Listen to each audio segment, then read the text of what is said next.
पढ़ाया और उसमें हर चीज बताया कि क्या क्या होता है, कैसे कैसे होता है। तो अब चूंकि संवैधानिक विकास पढ़ा रहे हैं तो 1813 का जो चार्टर एक्ट है वो जैसे जैसे भारत का डिमांड बढ़ता गया, भारत के नागरिकों का डिमांड बढ़ता गया, तो अंग्रेजों ने भारतीयों के लिए कुछ न कुछ छूट दे दी गई। और चाहे वो उनके स्वार्थ हो, चाहे डर के मारा हो, चाहे जैसे हो, लेकिन जो है वो सब अपना छूट देते गए।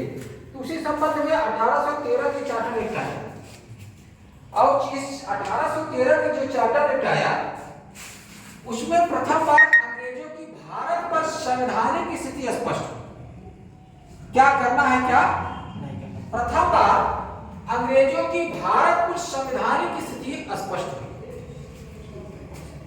और सबसे महत्वपूर्ण है कि इसने पहली बार भारतीयों की शिक्षा पर ध्यान दिया। किस पे? भारतीयों के शिक्षा पर ध्यान दिया। कब? पहली बार 1813 के चार्टर एक्ट में पहली बार अंग्रेजों ने भारतीयों की शिक्षा पर ध्यान दिया और कहा कि आपके शिक्षा पर प्रति वर्ष कितना खर्च किया जाएगा? 1 लाख। कितना? 1 लाख। 1 लाख रुपया खर्च कर दिया जाएगा, व्यय किया जाएगा। चूंकि जानते हो कि ये भी उनका स्वार्थ था कि हमके लिए, हमारे लिए भी नहीं था। अंग्रेजी शिक्षा देंगे, हिंदी शिक्षा पर व्यय नहीं इतना ज्यादा है, अंग्रेजी शिक्षा पर। क्योंकि वहां से जो कंपनी के लिए कर्मचारी लगाते तो वहां के हिसाब से उनको व्यय करना पड़ता, उनको सैलरी देना पड़ता, इंग्लैंड के हिसाब से देना पड़ता। और जो क्लर्क है, नीचे वाले तबके के लोग, वहां के लोग यहाँ आते नहीं और वहां के लोग अगर आएंगे भी काम करने के लिए, वहां रहने खाने खर्च अधिकतम रुपया देना पड़ेगा, उनको सैलरी देना पड़ेगा। इसलिए पहली बार सोची ऐसा है कि इनको क्लर्क ही रूप में रखना है, इनको गुलाम के रूप में रखना है। तो कहे कि नहीं, हम तो आपको छूट दे रहे हैं, आप जो मांग कर रहे हैं तो आपको धीमे धीमे छूट दे रहे हैं। हम आपके पक्ष में बात कर रहे हैं कि हमारे पक्ष में बात नहीं, उनकी चाल। ठीक है, तो 1813 के चार्टर एक्ट में पहली बार भारतीयों की शिक्षा पर प्रति वर्ष 1 लाख रुपया व्यय करने का प्रबंध कर, खर्च करने का प्रबंध कर। कितना? 1 लाख रुपया। दूसरी बात इसमें ये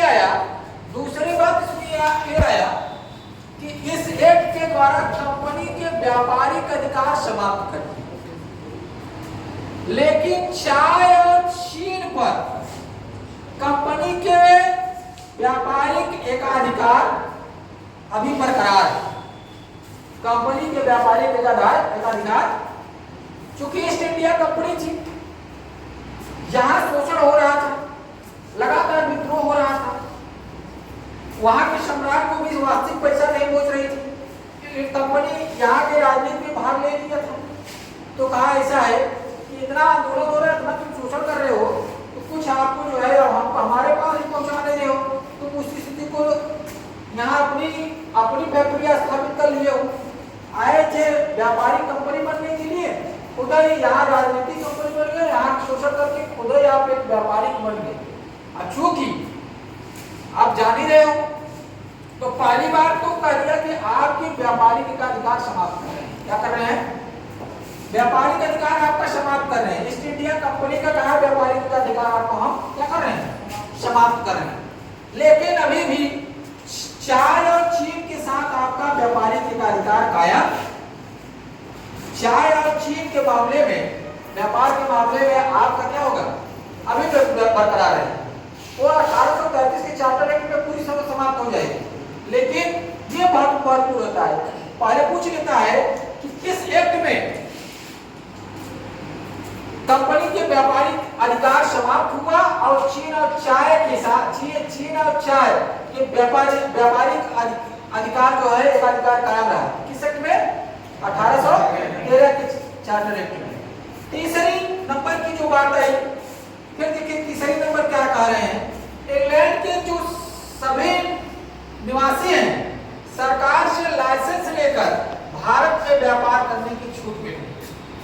अब क्या हुआ? देखो, अभी भी सरकार जो एक आक्षेपण लगता है, आरोप लगता है, क्या लगता है कि ये जो भाजपा सरकार है वो अडानी अंबानी का है ना, विरोधी वर्ग कहते हैं। तो वहां भी विरोधी वर्ग थे, कहे आप जो है कुछ ही लोगों को आप व्यापार करने के लिए छूट दे दिया, क्या हम सब व्यापारी नहीं है, हमको छूट नहीं मिलना चाहिए? तो कहा कि कंपनी ने कहा कि वहां विद्रोह देखा, आंदोलन देखा इंग्लैंड में, उसने ये देखा कि नहीं हम आपको भी छूट दे रहे हैं। क्या कर रहे हैं आपको? हम आपको भी छूट दे रहे हैं। इसलिए वो कहा कि आप जो यहाँ के निवासी हैं, इंग्लैंड के निवासी जो है वो भी भारत में क्या करते हैं, लाइसेंस लेकर क्या कर रहे हैं, आप जाकर व्यापार भारत में कर सकते। लाइसेंस लेना पड़ेगा।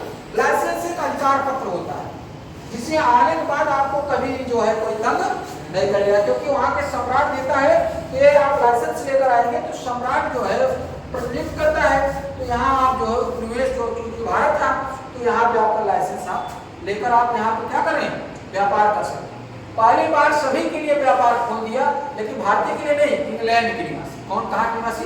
इंग्लैंड के निवासी आकर व्यापार, कुछ चुनिंदा लोग नहीं, सभी लोग वहाँ जो चाहे वो व्यापार कर सकता है भारत में, ठीक है। लेकिन उसके लिए क्या अनिवार्य है? लाइसेंस लेना। क्या लेना है? लाइसेंस। ये भारत के निवासी के लिए नहीं था, ये किसके निवासी के लिए था? इंग्लैंड। कहाँ के? इंग्लैंड। चौथी बात क्या हुआ इस 1813 के चार्टर एक्ट में? चौथी बात क्या हुआ, यहाँ कर दिया कि ईसाई मिशनरियों को भारत में आने की छूट मिली, उसके रुकने के लिए धर्म विभाग बनाए गए। क्या बनाए गए? देखो, और जो भी धर्म का प्रचार होगा, जो ईसाई मिशनरी आएगी, जो वहां के धर्म गुरु होंगे, खाने पीने की व्यवस्था कौन करे? कहां से होगा? भारत के बजट से होगा। कहां से होगा? भारत के बजट से होगा। इंग्लैंड नहीं देगा, कौन देगा? भारत के। तो अब ये ईसाई मिशनरी पहली बार किस एक्ट में आए प्रचार करने के लिए? 1813 ये चार्टर। भारत आने की उनकी छोटी छोटी, यूरोप में ईसाई ज्यादा थे, न तो सनातन है न तो ईसाई थे, तो अपने धर्म को प्रचार करने के लिए भारत में भेज। अब क्या करेंगे? अपने धर्म का क्या करेंगे? प्रचार करेंगे। ईसाई धर्म का क्या करेंगे? प्रचार करेंगे। इनको जो है मिल गई छूट। लेकिन कहा कि आप जा तो रहे हैं, हम धर्म विभाग की स्थापना भी कर दे रहे हैं, आप कोई बात नहीं। पहली बार धर्म विभाग की स्थापना 1813 के चार्टर एक्ट में हुआ। ईसाई मिशनरी पहली बार भारत में आने की छूट मिली 1813 के चार्टर एक्ट में आई। लेकिन कहा कि आप जा रहे हैं प्रचार करने के लिए, आपको पक्ष के लिए इंग्लैंड के बजट से नहीं बल्कि भारत रहने खाने प्रचार करने के लिए कौन से कहाँ के बजट से देना पड़ेगा? मिलेगा आपको। कहाँ मिलेगा? भारत के बजट से। कहाँ मिलेगा? इंग्लैंड नहीं देगी, कौन देगा? भारत देगी। और फिर कहा कि आप सब जो ये लाइसेंस लेकर जा रहे हैं वो आजीवन नहीं है। अब आजीवन पहले 15 साल के लिए दिया गया था, अब कितने साल के लिए? 20 साल। कितने साल के लिए? 20 साल तक कंपनी को भारत में व्यापार करने और रहने की क्या मिल गई? छूट मिल गई। जो नए वर्ग आए हैं, जो पुराने वर्ग हैं, सभी के लिए 20 वर्ष के लिए जो लाइसेंस ले लिया है, सभी के लिए क्या किया है? 20 वर्ष के लिए छूट मिल गई है भारत में व्यापार। अब प्रश्न, सबसे महत्वपूर्ण प्रश्न क्या पूछता है? सबसे जरूरी, रट जाओ नहीं, ये पहले सभी एग्जामों में पूछता है। कहा कि 18 किस एक्ट में पहली बार अंग्रेजों की भारत पर संवैधानिक स्थिति स्पष्ट हुई? पहली बार। उसके बाद जो है पहली बार भारत की संवैधानिक स्थिति स्पष्ट कब हुई? कब हुई? 1813 के चार्टर एक्ट में। 1813 के चार्टर एक्ट में। फिर उसके बाद पूछ लिया कि किस एक्ट में पहली बार भारतीयों की शिक्षा पर प्रति वर्ष 1 लाख रुपया व्यय करने का बंद किया गया? 1813 के चार्टर एक्ट। ये पूछता है प्रश्न हर एग्जाम में। पहली बार भारतीयों की शिक्षा पर प्रति वर्ष 1 लाख रुपया व्यय करने का बंद किस चार्टर एक्ट में किया गया? 1813 के चार्टर एक्ट में किया गया। फिर पूछा कि किस एक्ट के द्वारा कंपनी के व्यापारिक अधिकार समाप्त कर दिए गए? पूर्णतः समाप्त नहीं किए गए, व्यापारिक अधिकार समाप्त कर दिए गए और चीन और चाय के साथ व्यापारिक अधिकार अभी भी बाकी, एकाधिकार अभी भी बरकरार है। 1813 एक्ट पूछ लिया। और पूर्णतः समाप्त 1833 के चार्टर एक्ट में होगा। फिर तीसरा, इस एक्ट में सभी इंग्लैंड के निवासियों को लाइसेंस लेकर भारत में व्यापार करने की छूट मिल गई। तो किस एक्ट में? किस एक्ट में पूछा कि ईसाई मिशनरियों को भारत में ईसाई धर्म की प्रचार करने की छूट मिल गई थी? किस एक्ट में? 1813 के चार्टर एक्ट में। फिर पूछ लिया कि किस एक्ट में धर्म विभाग, ईसाई धर्म विभाग की स्थापना की गई? तो किस एक्ट में? 1813 के चार्टर एक्ट में। फिर किस लिया गया कि जो इंग्लैंड के निवासी हैं, जो इंग्लैंड के व्यापारी थे, उनको कितने वर्ष के लिए व्यापारिक छूट में लाइसेंस दिया गया? कितने वर्ष के लिए? 20। अब फिर पूछ लिया कि किस एक्ट में चीन और चाय के व्यापारिक मामले में एकाधिकार ब्रिटिश ईस्ट इंडिया की कायम थी? तो किस एक्ट में? 1813 के चार्टर एक्ट में। और इस तरह की जो है पूरी तरह से 1813 की चार्टर एक्ट खत्म हो। लेकिन देखो सब चीज इंग्लैंड के लोग अपने फेवर में कर रहे हैं। भारतीय के लिए कुछ मिला क्या? नहीं। किस एक्ट में भारतीय के लिए कुछ मिला क्या? नहीं। कुछ मिला नहीं सर। वो केवल अपने लिए संशोधन कर रहे हैं। उनको कैसे व्यापार करना है हमको नहीं लग रहा है। धर्म प्रचार करना ईसाई धर्म का, ईसाई धर्म है, सनातन धर्म आ रही है। और क्या कर रही है? शिक्षा में प्रतिवर्ष खर्च होगा, लेकिन अंग्रेजी शिक्षा पे खर्च होगा। तो किसके लिए? पहली बार तो इंग्लैंड अपने ही पक्ष में कर रहा है। फिर कह रहा है कि आप जो है एकाधिकार कंपनी को खत्म कर रहे हैं। तो क्यों का खत्म कर रहा है जानते हो?